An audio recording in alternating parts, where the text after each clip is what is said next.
Hi viewers, welcome back to my channel. ഇന്നത്തെ വീഡിയോയിൽ ഒരു ക്രീമി സോയാബീൻ എങ്ങനെയാണ് ചെയ്യുന്നതെന്നാണ് നമ്മൾ കാണാൻ പോകുന്നത്. അപ്പോൾ നമുക്കത് എങ്ങനെയാണ് ചെയ്യുന്നതെന്ന് ഒന്ന് കാണാം.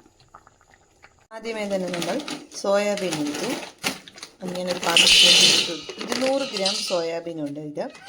ഇതിലേക്ക് നമ്മൾ കുറച്ച് ചൂടുവെള്ളം കൂടെ ഒഴിച്ചു കൊടുക്കും.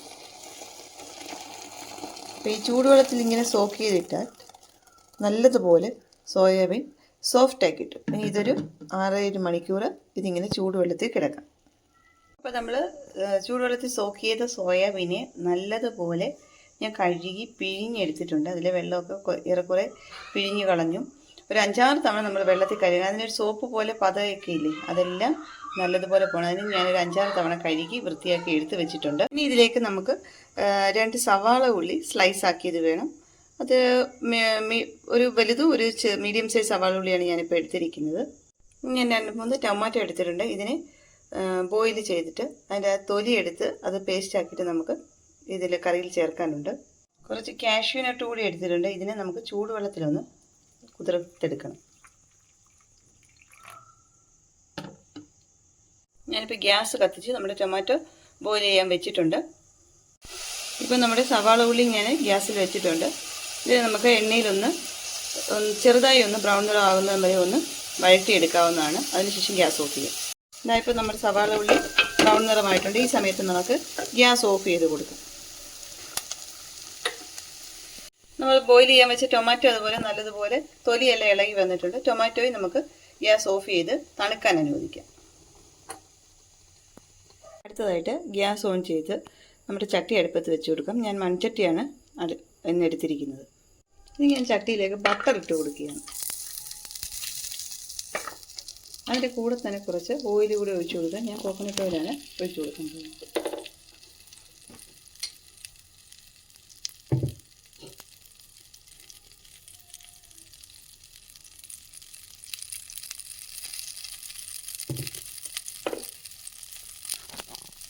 ഇനി ഇതിലേക്ക് കുറച്ച് ജിഞ്ചർ ഗാർലിക് പേസ്റ്റ് കൂടെ ഇട്ട് കൊടുക്കാം.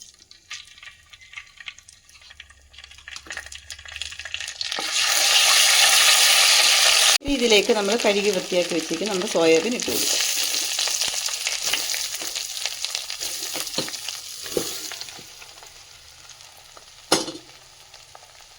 ഇനി ഇതൊന്ന് ഇളക്കി യോജിപ്പിക്കാം.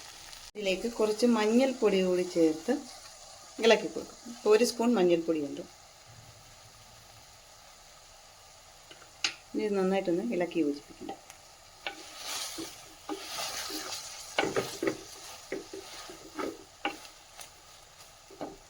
മഞ്ഞൾപ്പൊടി ചേർത്ത് ഇളക്കി യോജിപ്പിച്ച പിറകെ നമ്മൾ നേരത്തെ ബോയിൽ ചെയ്ത് വെച്ചിട്ട് ടൊമാറ്റോ അത് മിക്സിയിലൊന്ന് അടിച്ചെടുത്ത് ടൊമാറ്റോ പ്യൂരി കൂടി ഇതിലേക്ക് ചേർത്ത്. ടൊമാറ്റോയുടെ തൊലിയെല്ലാം കളഞ്ഞതിന് ശേഷം വേണം മിക്സിയിൽ അടിച്ചെടുക്കാൻ. അതുകൂടി നമുക്ക് ഇതിലേക്ക് ചേർത്ത് കൊടുക്കാം. മിക്സിയുടെ ജാറിലുള്ളതും കൂടെ കുറച്ച് വെള്ളം ചേർത്ത് അടിച്ച് ഇതിലേക്ക് ഒഴിച്ചു കൊടുക്കേണ്ടതാണ്. ഇനി ഞാൻ സോയാബീനിലേക്ക് കുറച്ച് പൊടിവകകൾ ആഡ് ചെയ്യാൻ പോവുകയാണ്. ആദ്യമേ തന്നെ കാശ്മീരി മുളകിനും കൂടി അതൊരു സ്പൂണോളം ചേർത്ത് കൊടുക്കണം. നമ്മുടെ എരിവിനനുസരിച്ച് ചേർക്കാം. കുറച്ച് ഗരം മസാലപ്പൊടി,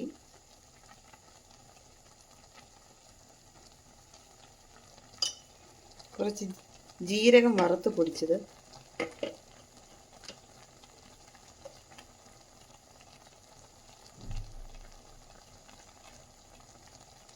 കുറച്ച് കുരുമുളകിൻ്റെ പൊടി,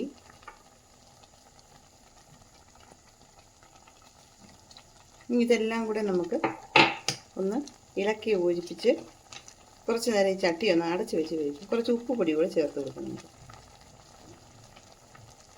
ഇതെല്ലാം നല്ലതുപോലെ ഒന്ന് ഇളക്കി യോജിപ്പിച്ച് ചട്ടി ഒന്ന് അടച്ച് വയ്ക്കും.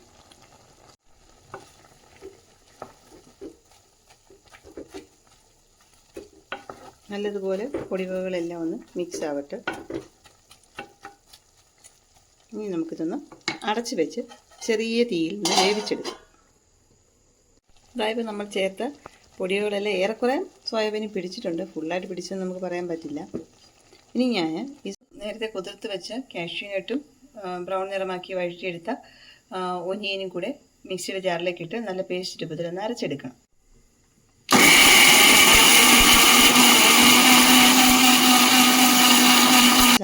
നമ്മൾ മിക്സിയിൽ അടിച്ച് വെച്ച കാഷ്യൂ ഒനിയൻ പേസ്റ്റ് ഇല്ലേ, അത് ഇതിലേക്ക് ചേർത്ത് കൊടുക്കാം. ഈ മിക്സിയുടെ ജാറിലുള്ളത് കൂടി നമുക്ക് കുറച്ച് വെള്ളം ചേർത്ത് ഇതിലേക്ക് ഇട്ട് കൊടുക്കാം. എന്നിട്ട് അതെല്ലാം നല്ലതുപോലെ ഒന്ന് ഇളക്കി യോജിപ്പിച്ചെടുക്കും. ഇപ്പോൾ കറി നല്ലതുപോലെ ഒരു ടെക്സ്ചർ വന്നിട്ടുണ്ട്. നമ്മൾ ഒനിയൻ കാഷ്യൂനട്ട് പേസ്റ്റ് എല്ലാം ചേർത്ത് നല്ലതുപോലെ ഇളക്കി യോജിപ്പിച്ചിട്ടുണ്ട്. ഇനി ഇത് നല്ലതുപോലെ ഒന്ന് തിളക്കിയിട്ട് നമുക്ക് ഉപ്പെല്ലാം പാകത്തിനുണ്ടോ എന്ന് നോക്കി അതെല്ലാം പാകത്തിനാക്കേണ്ടതാണ് ഈ സമയത്ത്. ഇതായപ്പോൾ നമ്മുടെ കറിയിൽ മസാലയെല്ലാം നല്ലതുപോലെ പിടിച്ച് നല്ല കൊഴുത്ത് നല്ലതുപോലെ തിളച്ച് വന്നിട്ടുണ്ട്. ഈ സമയത്ത് നമുക്ക് കുറച്ച് ഫ്രഷ് ക്രീം കൂടി ആഡ് ചെയ്ത് കൊടുക്കുന്നുണ്ട്. ഇതായപ്പോൾ ഞാൻ കറിയിലേക്ക് നമ്മുടെ ഫ്രഷ് ക്രീം ആഡ് ചെയ്ത് കൊടുത്തുകൊണ്ടിരിക്കുകയാണ്. ഫ്രഷ് ക്രീം കൂടി ഒന്ന് ഇളക്കി യോജിപ്പിച്ച് കൊടുക്കണം. അതോടെ ചേർത്ത് കറി ഒന്ന് തിളച്ച് വരുമ്പോൾ നമുക്ക് ഓഫ് ചെയ്യാവുന്നതാണ്. ഗ്യാസ് ചൂടോടുകൂടി ചപ്പാത്തിയുടെയും പൊറോട്ടയുടെയും ഒക്കെ കൂടെ കഴിക്കാൻ നല്ലൊരു ഗ്രേവിയാണ്. കണ്ടാൽ മട്ടൻ കറി പോലെ ഇരിക്കും. വെജിറ്റേറിയൻസിൻ്റെ മട്ടൻ കറി നമുക്കിതിനെ പറയാം. അപ്പോൾ ഇത്രയേ ഉള്ളൂ ഇന്നത്തെ വീഡിയോ. Thanks for watching.